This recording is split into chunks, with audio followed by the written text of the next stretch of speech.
According to the Merlu's Cormorant Fishing Director, the journey of building a factory started years ago when he merely used to buy and resell fish from his garage.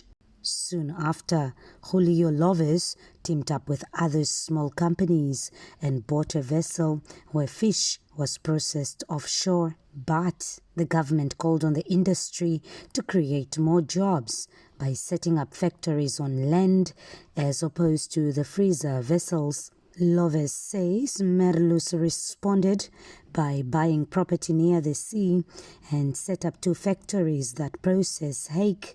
The last available space on the property has been used to construct a 3rd fish processing plant. The company exports 20% of the fish as fresh, wet hake to supermarkets and high-end restaurants in Europe, while the rest is processed into frozen products, despite limited capacity.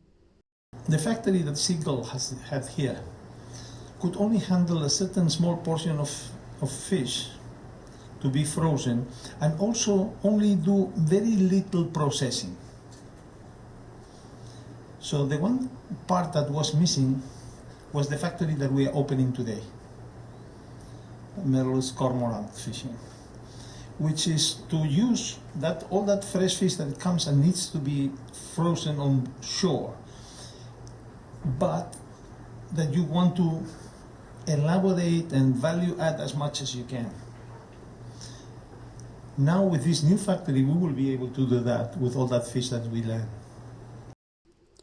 Although it is operating at half capacity, the new factory, which employs more than 200 people, processes 10,000 metric tons of hake on a daily basis. The Melrose Group's total employment has increased to 1,400 with the addition of a 3rd factory, highlighting why value addition is important to the local economy.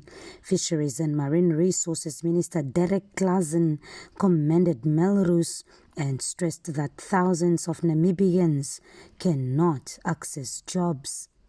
The fishing industry is basically, there's that word they call what, saturated. So it means there's no more jobs for anybody else, unless we have new factories or new fishing vessels to employ more people. And the call is hit by this specific company, Merlu's, to build a new factory. Much more people can be employed here. And that is why I'm so happy to be here. The Merlu's Group has further invested about $34 million in a fishing trawler to support land-based operations. Renata Rengura, NBC News, Walvis Bay.